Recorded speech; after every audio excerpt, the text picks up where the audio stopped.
right, so we're going to go ahead and get started. Let's see. So this last workshop of today is our event planning workshop. And so for us, it's one of the most important ones that we offer to you because events and programs are really at the heart of what our student clubs and organizations do. And we want to be able to help you do that in the most effective and streamlined way possible. So let's see as we get started here. So the topics for today, first, getting started in basing, so how to create an event. And Kenrick was getting into that in his session, so we won't spend too much time on that, but I will just kind of briefly give some reminders. Second, 25 live and spaces to reserve on campus. We have some new tabling spaces that were taken away due to the core building construction, and university spaces versus facility spaces. And then we'll talk about our new COVID-19 policies for the university and buildings within, and planning. So policies, deadlines, and planning ahead. So crucial. And then lastly, purchases and food, which Ms. Renee, our office manager, will be covering for us today. So, well, this one isn't me, but this is Ms. Renee, our office manager.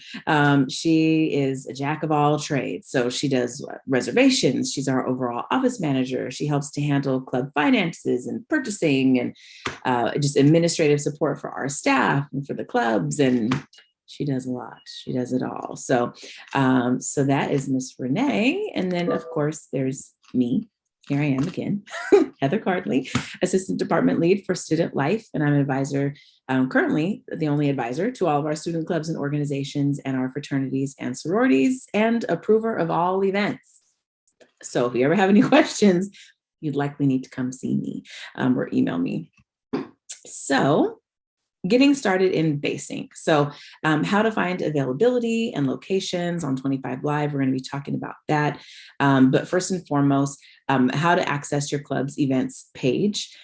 We do have a video with step-by-step instructions. And again, because Kenrick went over that a bit earlier, I won't delve into that too much, but I am going to stop sharing my screen real quick, just so I can show you, get into basing here for a second.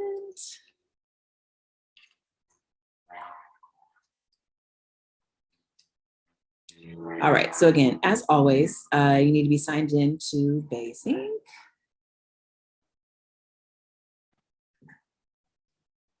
Okay, so once you're here, you would go to your club's page. And I saw we have Networking Club.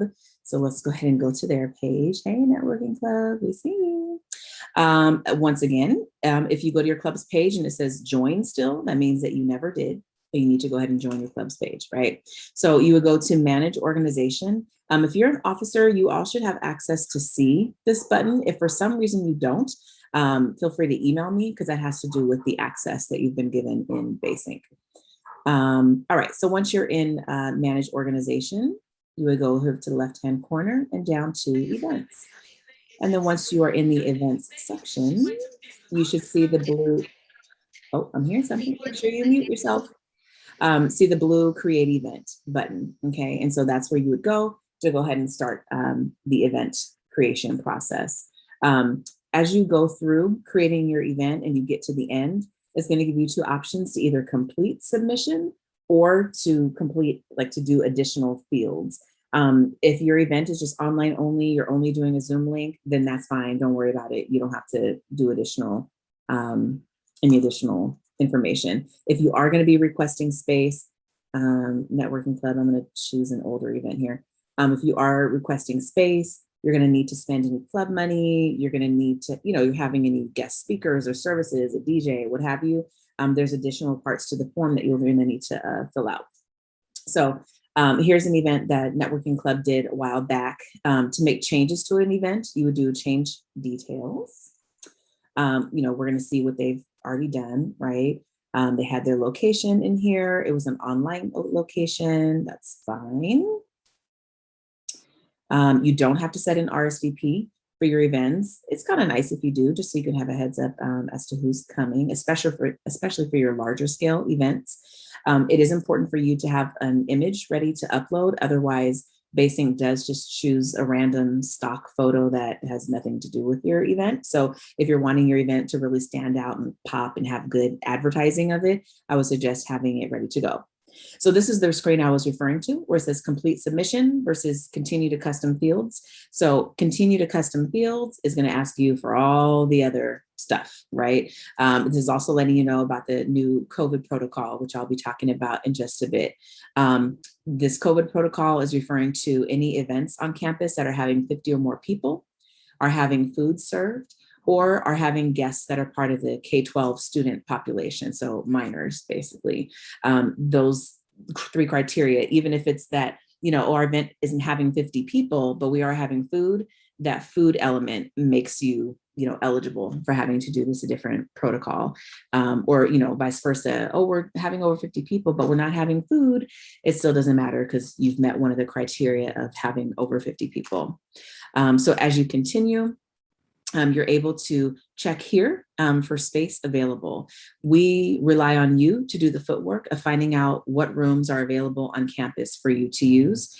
So it's really important for you to read that fine print on that previous screen, okay? So once you're here, say, okay, well, we wanna use a classroom over in Meiklejohn. You could click on that building and then look at availability or even availability weekly, and it'll show you the gaps, right? So if you see something occupied, that means this particular room is already booked from 6 a.m., all the way through, right? So they're using that for student Zoom rooms, for example.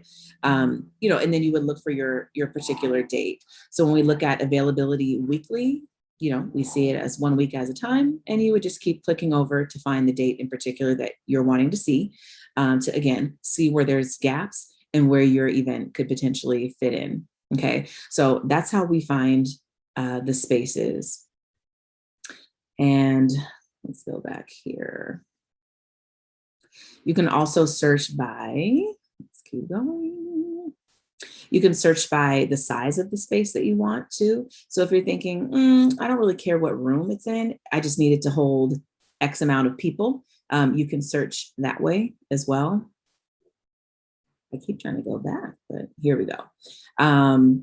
Yes, so again, capacity, from 16 to 35 people for over 75. And then that other does the filtering for you and then shows you, here's all of the areas on campus that are reservable that would meet that requirement, okay? So let's go back to my slides here.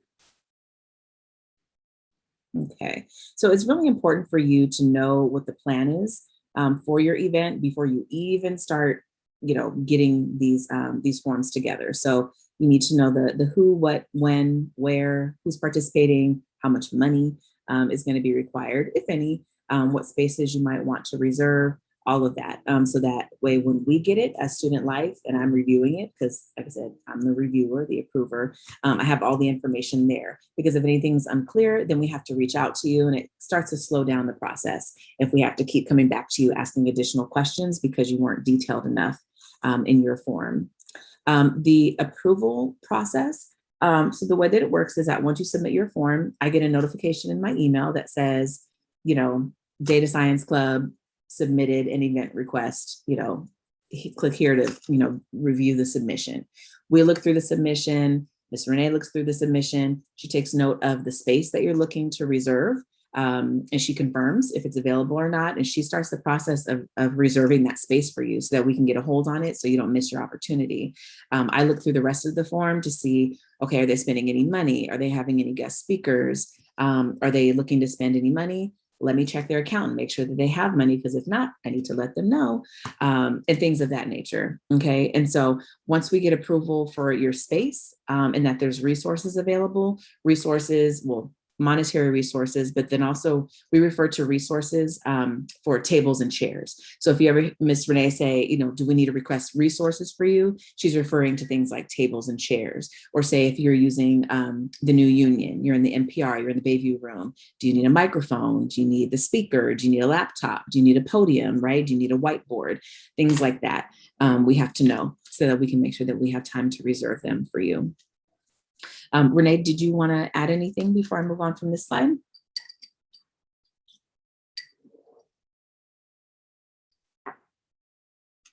All right. Okay, so 25 live spaces and spaces to reserve. So we just talked about, how to find those spaces in 25 live. Before I move on a little bit from that, are there questions about how to see things or access, looking up space in 25 live, or does that seem pretty straightforward enough? We're good? I was wondering if it shows spaces and availability at the Concord campus as well. I did see something on there. Destiny, are you on here? Yes. Okay. Can you answer that question? Sorry, what was the question? Does 25 Live show space availability for the Concord campus? I don't think I've seen that before. It usually shows for what's on our campus, but let me double check and then I can put it in the chat for you. Okay, great. Thank you. Yeah, usually, so we do not handle reserving space on the Concord campus. There's a separate staff professional on the Concord campus that handles facility reservations there. Are you a part of EBSNA? Yes, correct. Okay, I was gonna say, because you're our only club that's specific to the Concord campus. So yeah, so I know that, and I know that your president, I believe, knows who that person should be over there. Kathy. Say that again? Kathy Cutting. Okay, thank you. Yeah. So, okay, so new tabling spaces. Oh, was there another? Real quick, I did find it. You can look up for Concord. We just don't reserve it, but you can see spaces that are available, or programs that are happening at Concord campus through 25 Live. Okay, great. Thank you, Destiny. So new tabling spaces and university spaces versus facility spaces. Let's see here. Well, whoops. So spaces that you can reserve. So university facilities, meaning like classrooms, right? So spaces for tabling right now are the A&E walkway out in front of the science building and Robinson Hall. And I believe that they can table, Destiny, tell me if I'm wrong, I believe they can table outside of science where Einstein's is. I think that that's the location. Okay, so tabling is not allowed on the level of campus where student life is, where the bookstore is, because of all of that core construction. All of that area is offline, so you would not be able to be out there with a table, at least for the next year, till that construction is completed, in front of the bookstore, in front of the Union, in front of Meiklejohn. Okay, so those areas are currently offline due to construction. You do have the ability to book the theater, the music building, VBT, the NPR, the multi-purpose room in the new Union, Pioneer Stadium. That's again for really kind of larger scale events. So we wouldn't normally book that for something on a smaller end, just because there are fees associated with that as well. There is Pioneer Stadium like facility staff that has to be paid for to be able to work that event for you, because there's lights and things like that, and that all have to be accounted for. There are some fees for using theater as well, because you're required to have a technical person, like technician there to assist. The university unions, the old student union, and then the new student union. For some of you who have never been to campus before or who are still pretty new, that's the new union is where Panda Express and Subway are located, which is also where our student life office is located. UU 102, so that is the kind of basement level of the old student union. There's lab spaces. So there's a lot. There's a lot of different spaces that can be used, but there's certain things that are offline to students. So if you're familiar with the Biella room is not a reservable space for clubs. Unfortunately, we've been, banned from using that space. And then these other ones here. Destiny, did you have any comments to offer as far as what's available and what's not? No, and also whenever you are using 25 Live and you're looking for, or not 25 Live, you can also go on our school website to find a campus map, just to get familiarized with the different buildings, just so you know for sure what you're reserving. And also a side note, when you're, because this isn't part of our slides, when you're doing an event and say you're having a guest speaker or several guests to campus. So for example, one of our clubs, Beta Alpha Psi, is having an event this evening called Meet the Firms. They have a variety of accounting firms coming to campus to do kind of like a career fair type thing, right? And so if they were wanting to have parking permits set aside to give to those folks, that's something that Student Life would assist you with. So you would contact us and say, we'd like to get parking permits for our guest speakers that are coming. And then Renee would set that up for you. And then the cost of those permits is deducted from your club's AS account. But just so you know that that's something that's available to you. So if you want to be able to kind of offer that consideration to your guest speakers, that's something nice that we can do for them. And it gets emailed to them, that parking permit, prior to their arrival. All right, so what we've all been waiting for. Okay, COVID-19 policies and planning. So a lot has changed, of course, because of the pandemic. And so the way that we do events and come together as groups has changed as well, unfortunately. So while yes, you are able to have in-person events on campus, there are some conditions and caveats to that. So one, we're definitely not interested in holding super spreader events. And so, something that is pretty out there as far as how many attendees you're looking to have is likely going to be denied just for the sake of caution. However, any events that you're wanting to do that, like I said before, that has 50 or more people, it would require a special event plan. That was a form that was created by our Office of Risk Management for the university. And so, here's some just general rules. So, and these are for the university unions specifically. So to enter the university unions, each person must wear a mask at all times, regardless of your vaccination status. Exceptions are made should you be eating or drinking, right? Because we can't do that with a mask on. But while you're eating or drinking within the union buildings, you're supposed to be keeping some type of social distance, physical distance from each other. The room capacities are currently based on the event's setup, so related to the pandemic response requirement. So, you would be able to have less people in the room if you're having tables and chairs, right? So the room might originally say that it can hold 400 people, but if you're having tables and chairs there, you pretty much just reduced your capacity by half or even more. So on the university union site, for example, they do have on there what the COVID room capacities are. So if you have questions related to that, I think in 25 Live, that's pretty up to date for all spaces on campus, letting you know which ones can hold, can accommodate what sizes. And capacity will be determined per event. And then should food or beverage be involved in the event, there may be changes to the room capacity. Like if you're wanting to have the food in the room with you, because that means even less people can be held in the room. You do have the ability to be able to ask people to eat outside. So for example, tomorrow, when hopefully we see all of your faces at the in-person piece of the conference, we'll be doing lunch outside, right? So we'll be doing the keynote and programming part indoors, but then when we break for lunch, we're gonna have the big doors, the garage doors of the NPR open, fresh air. We have all that beautiful lawn. We'll have some picnic blankets for you, and you guys will be able to go out there and eat, right? So again, it's all about just mitigating the spread of germs and particle spraying, okay? And so again, the things that would require a special event plan is if your event is over 50 people, your event is involving food, or you have guests that are from the K through 12 student population, okay? And so I have here, let me try to share this again.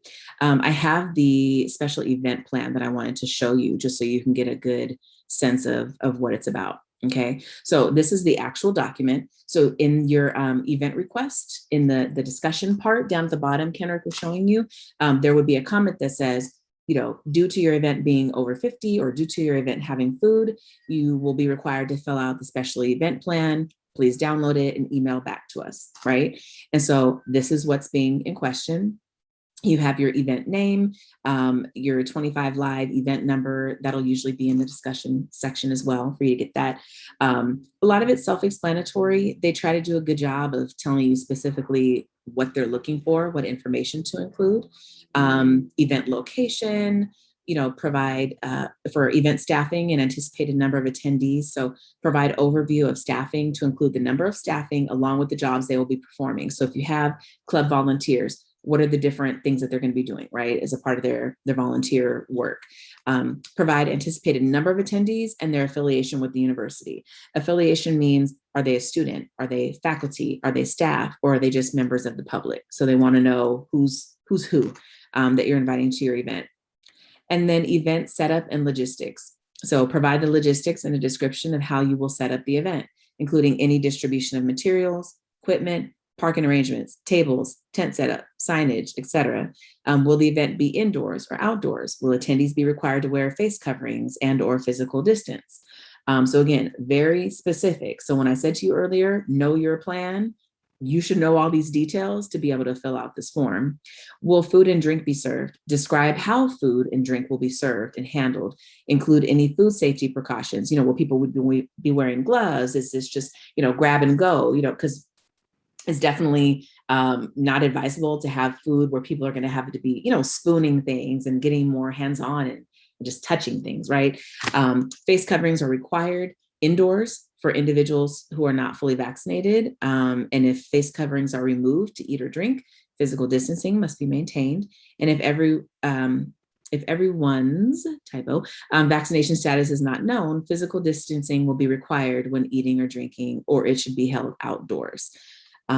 Next, event advertising and registration process. So describe the registration process. So for example, you would say students will be required to register or RSVP for the event through Basic, right? And how safety protocols and the self-health assessment requirement will be communicated to all attendees. I'll get to that in just a second. Note, there should be a roster of all attendees. So again, that's why in Basic, it'd be great if you all incorporated the RSVP function just to be able to kind of start the roster of attendees there.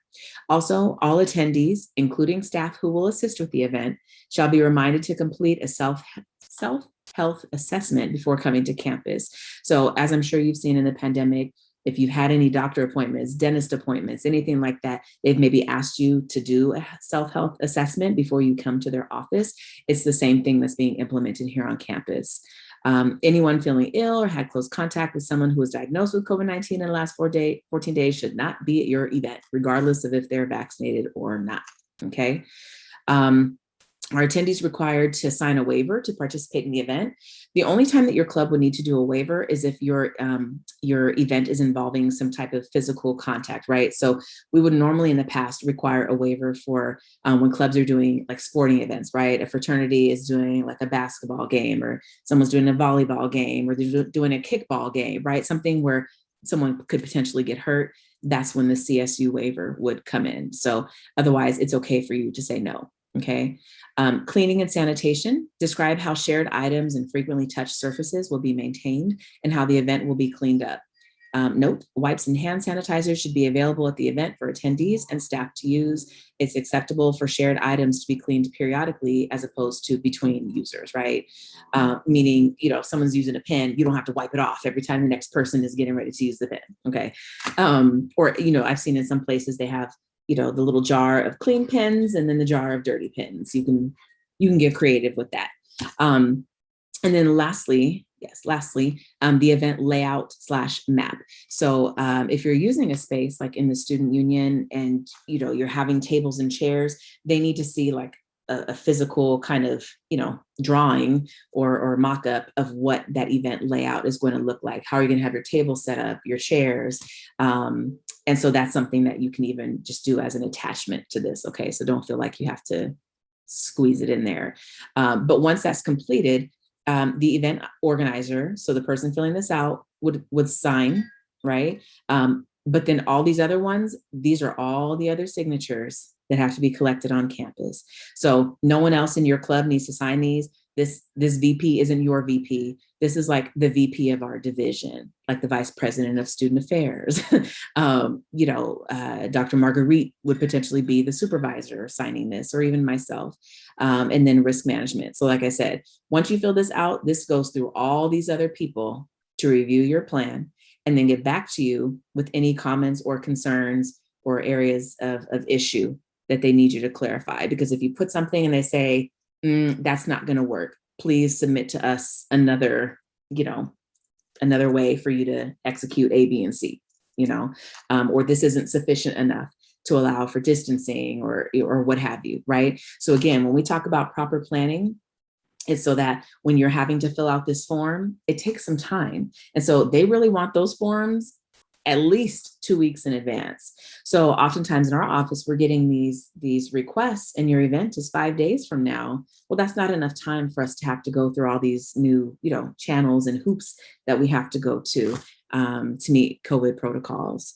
So before I go on from that document, I want to pause for questions because that was a lot of information. Am I just that thorough today? Okay, that's fine. All right. Well, we can get back to my slides here. You have one question asking where to find the form. So the planning event form that you just went over. It is not available to you online. So it's not a public document. So it'll be shared with you when it's being requested of you by facilities, by the reservations folks. Heather? Uh-huh. How far in advance from an event do you suggest we fill that out and get it checked off? Because we have our new student orientation for the nursing department in December, and it will definitely be over 50 people. And a lot of the rooms on the Concord campus are a lot smaller. They don't hold hundreds of people. So I'm definitely thinking of that social distancing factor. So how far in advance do you suggest we fill it out? So, like I said, that, risk management wants things at minimum 14 days, and that's probably like 14 business days, right? So not counting the weekend days in advance. I'm not sure how that's working for Concord campus, because I think that, I don't know if risk management on the Hayward campus is doing anything or responsible for risk management stuff on the Concord campus. I kind of think not. I'm sure that they would have somebody in that capacity for Concord campus. So you might have to do a little bit of, questioning over there at Concord to see who that would be. Okay, so things might be just a little slightly different on our campus. Yeah. Okay. Especially because Concord is so much smaller, right? So maybe they get to yours even quicker, right? Because they have less, less demand over there for space potentially. Yeah. Okay. Oh, did you have more to your question? No, that was it. Thank you. Oh, okay. All right.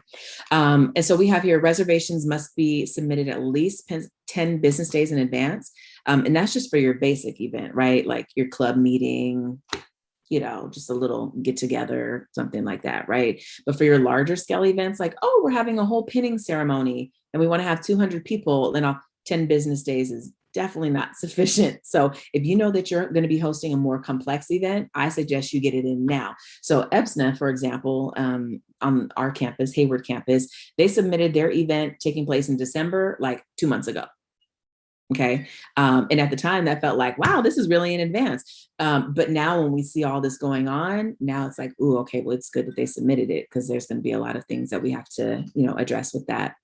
I also included, can you guys see this website? Just let me know. I'm not sure if you can see what I see. Is it the university website? Okay. Yes. All right. Okay, so this specifically is the University Union's pandemic response. So Kenrick that you met earlier, he's the director of the University Union buildings. And so these are his pages. So if you are wanting to see, what are the protocols? What are the guidelines? What can we do? What can't we do? For the union buildings specifically, he has this very up to date. Okay, so this was updated just a couple of days ago because oftentimes we get the question, just what are the rules or what can we do? I really advise you to go ahead and come on here and take a look. He did create this very, very busy infographic here, but we can just take a quick look. So this is the event plan. And again, this is for if you're trying to reserve space in the union, right? So event coordinator, you, submits the space request form, meaning the event request form through Basync, right? So that's you, okay? Then we're over here. Event confirmation sent via email to event coordinator by UU reservation saying, hello, we got your event request. Here's what we have. Here's a tentative reservation for your space. And then again, make sure that you read all of the instructions because they let you know if there's additional things that you need to do for them. Yes, event must be created on Basync. We got that. Participants must RSVP for events on Basync. Participants should download their event pass from Basync and keep on their phone. I don't know if Kenrick showed that to you earlier. The day of event. So he is suggesting that you have at least 2 club officers, 2 members, serving in these roles here. So the first one, station 1, an event staff person would check in participants using the Basync check-in app. And we're going to be using this tomorrow for our in-person conference portion. The participant would scan the barcode on the event room door for the daily health screening and self-assessment vaccination attestation form, right? And then so you complete that form, you show the results to the person like, here, look, I finished my form. And then that person would send you over to station 2, where your other volunteer would be. And then that person stationed at the door of the event is going to check on that form to just check the vaccine status. If your response is, I'm not vaccinated, or 2, your response to daily assessment is no, then you would not be allowed into the event. And so going through the door serves as the participant being cleared to attend the event. You do have the option as well, if you can show, on your phone, a record of you having a negative test result in the last 72 hours, that would suffice as well. Okay. And so when you go to the union tomorrow to see us, you'll see this QR code, maybe not this one in particular, but it's going to take you to this self-health assessment that you would just kind of click on the buttons, fill out, and then show it to the next event staff person to get let into the NPR. And so that just started going to effect on the 15th, because as you know, that was the university's last day for students to do the self-attestation, where you had to submit the proof of your vaccination or submit to weekly testing, that whole thing. That's what triggered this going into effect, because prior to the 15th, we didn't have to do that piece, but now we do. So, and that's just all per the chancellor's office vaccination policy. Okay, any questions related to that? Because again, that was a lot. No. Okay. I am really on it today then. Okay. All right, let me get back into my slides here. Okay. Oops. All right. So let's go over some policies. When requesting a reservation, it must be submitted within at least 72 hours. And again, that's just for your quick and easy events, right? Like, oh, we just need a classroom to have our club meeting. Cool. Okay, fine. We can accommodate that.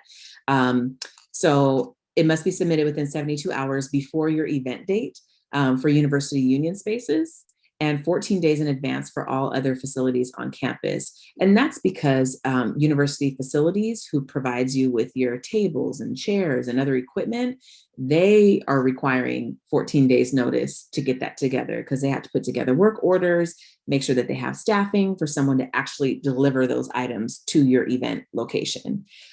We do not accept same day event requests. I've gotten a few of those and I've had to deny them off top, just because we can't work that way as far as accommodating same day requests. And even kind of day before requests, it just gives us no time to get things together for you to make sure that we can, accommodate you. And it's not giving you much time at all to advertise your event, to have people come, right?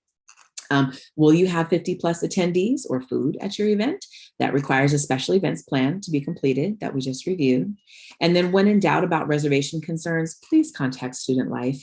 You can contact me directly, or Miss Renee, or even just the Student Life general email account, which our student assistants look at daily throughout the day and forward to the appropriate person to answer your question. But yes, whenever in doubt, please just contact us. And lastly, planning ahead is the key to a smooth process and approval. The more time you give us to get it together for you and get you all the pieces you need, the more successful you're going to be. Because the way that it works in Basync is that your event won't show up or go live on Basync until I hit that approve button. And I'm not going to hit that approve button until I'm told everything is in place. We have everything we need. The club turned in all the documents they were asked to turn in. Great, go ahead and hit approve. And I love hitting the approve button, okay? Because as soon as I hit that, and like I said, it goes live, that's when the rest of the public can see your event being advertised in Basync on that events page, okay? Purchases and food. So this is our last section here. So purchasing supplies for your event and food at your event. Oops, I'm hitting too many slides. Hey now, all right, let's go back. Okay, so purchasing supplies, I believe that many of you were at our workshop this morning where we talked about club finances, right? We talked about cash advances, cash reimbursements, check requests. We talked about a lot today. As far as purchasing supplies for your events, we definitely encourage you to, get those things purchased well in advance of your event. So you know what your budget is, know the items that you need.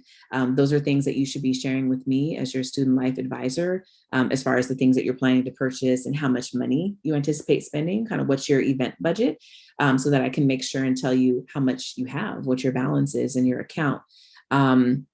If you're looking to purchase food for your events, you are welcome to purchase food from off-campus vendors. You don't have to go with university dining services. Chartwells is the name of the company that does dining services for Cal State East Bay. But you do have the option of doing that. And actually, I did want to share something with you because we had a new little piece of information. So if you just bear with me for just a second, I'm going to pull that up. So there are some discounted rates for clubs that are wanting to use university dining, Chartwells, for their food needs. So he just shared a website with us. And let me share my screen again. Okay, so they're referring to it as the Pioneer Value Menu. And so, this is basically, they're saying it's available Monday through Friday for events held then. You do have to place your order for the food at least 72 hours in advance prior to the event. And then someone from your club is responsible for picking up that food order from the Pioneer Kitchen, formerly known as the Dining Commons, over there at Pioneer Heights. Student housing. So they provide you with the utensils, the disposable flatware, right? All these things that you can purchase, or you can, of course, price compare, right? And see where you can get it cheaper. But here's just some quick offerings, right, of what they do. And when you click on it, it's giving you a little more detail about what that is. And you would actually go through this process to begin setting up your order and adding that to your cart. You would then send that cart over to Miss Renee, who would then, or at least tell her the selections that you want, and then she can go in and place that order for you, again, to make sure that the funds are taken out of the club's account as opposed to you finishing the whole transaction and you putting it on your personal card, your personal account. So again, just something for you to be aware of, that this is available to you. Say you're doing an event and you just want to have some desserts. You just want to have some cookies and brownies, right?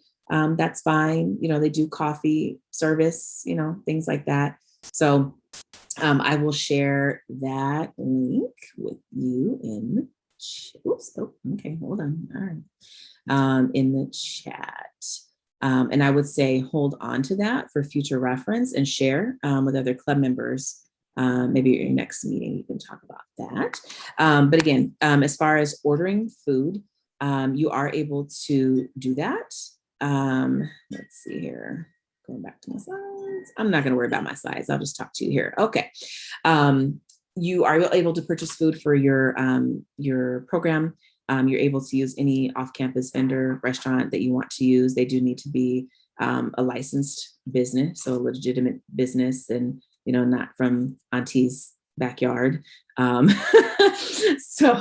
again, in the age of COVID here, it is highly advisable for you to have items that are prepackaged, right, of the grab and go sort. So again, for tomorrow, we're going to have lunch for you, but they're all going to be already boxed lunches, right? Already ready to go, utensils and things like that. So there's less contact, less touching.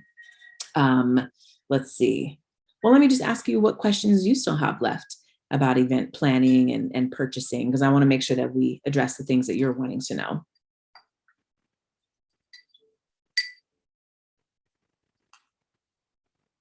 Don't be shy. Could you guys like to email me all these questions? You have me now. Ask away. I guess for me, I'm just like, oh, this is a lot. Just because I'm like, I've never really planned this event from like this, you know, the beginning to the end. So I know that we have posted some links, but is there some sort of directory that has like all of it, or is it just in that link? Because I know you can kind of like usually go up like,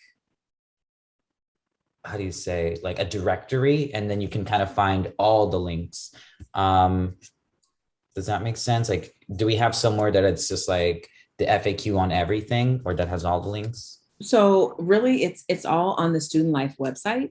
A lot of things, the majority of things you will see in the officer toolbox section. However, there are, you know, it depends on what area of campus we're talking about, right? So we're not going to have all the FAQs for the University Union buildings. You'd actually have to go to the University Union buildings web pages. But again, most things pertaining to, like we're saying here, events, student organization events, you should be able to find on our Student Life site. Okay, thank you. So definitely the toolbox that we mentioned, in addition to this website. All right, thank you. And then check all those things prior to contacting you. Yeah, it's always good to do a little bit of reading and research first before you reach out, because oftentimes the answer is there. But then sometimes things get updated and maybe we missed it on the site, you know, so it's old information. We definitely do try to stay on top of updating our site, but it happens sometimes. So in those events, feel free to reach out to us. Awesome, thank you. Hi, I'm asking on behalf of the Anime Club. Where do we find our event passes for the Saturday reservations? Oh, I'm so glad that you reminded me. Okay, thank you. Because I did not receive anything like that, and my assistant secretary, who's somewhere in the room, is asking me about it. Okay, again, thank you for reminding me. All right, so I'm going to share my screen again because you all need to know this for whoever's going to be with us tomorrow. I hope it's all of you. So you would go to mybasing.csueastsbay.edu. And then once you're there, whether you're on your phone doing this, because it should look like this, it's mobile friendly. So you would go up here to the right-hand corner. If you already have a, like your picture, your profile picture, it'll be your picture. Otherwise, it'll be your initial. And then boom, right there, event pass. And so tomorrow when you show up at the door, we'll say, hi, can we see your event pass, please? You should go ahead, if you guys can do this now, go ahead and do it on your phone and just screenshot it. That way, when you see it tomorrow, you don't have to go through all the whole online business. You just whip that up as a photo and then we just scan it with our phone. And then it tells us, you know, who you are and checks you into the event. It's really nice. So we're looking forward to using it tomorrow. All right. Thank you very much. I'll make sure to let my officers know. All right. Thank you. Other questions? So actually, quick question. For the in-person event tomorrow, if we're feeling unwell, are we able to watch over Zoom and participate there, or will we have to be in person? So one, you know, we're having our keynote guest speaker, Dr. Joshua Fredenberg, who I just spoke to and is very excited about seeing you all tomorrow. We will have him in person. He is going to be setting up a camera and live stream situation for us tomorrow for our students that are not able to attend, or some of you are still not coming to campus in person and are living hours and hours away. It was really intended to accommodate those students that are not anywhere near campus and not able to get to us. So for all of you, hopefully received the email that I sent out at the end of the day yesterday that had the link for what you're in right now. And at the bottom, there was a link for the Zoom room where the live streaming will be taking place. If you didn't, go ahead and email us. So you can email me Actually, yeah, just email me. I'm gonna put my email in the chat again, and we can make sure that we send that out. We are going to be sending out an RSVP confirmation email after we wrap up here today for those that have RSVP'd in Basing. If you have not RSVP'd in Basing for tomorrow's session in particular, see, now I'm going to go share my screen again. Please do so, because that's the list that we pull from to be able to, let me get here, to be able to know who we need to send this to. So, so again, when you're in Basing, you would just go to events, and it's this one with Joshua's face on it, okay? And so I can see here, just like when you guys do your events and you have an RSVP set up, you can see how many people have RSVP'd by clicking on Manage Event.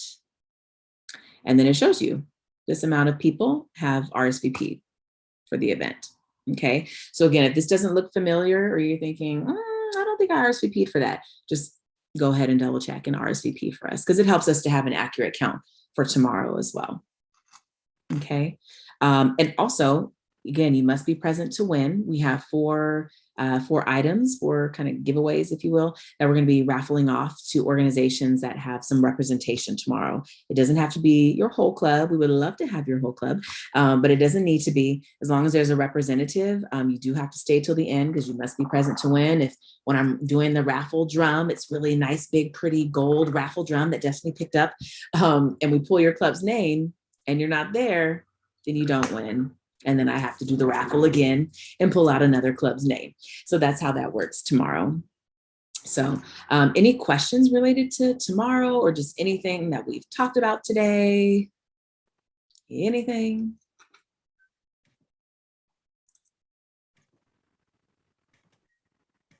Marguerite has dropped the Zoom in the chat for tomorrow for those that are not able to come in person. So you are able to copy and paste and save and do what you need to do with that link. Okay. Okay. Well, I want to thank all of you for participating today. You've done so great. It's been so wonderful to see all of you here. We really hope that you've gotten a lot out of all of these sessions today. We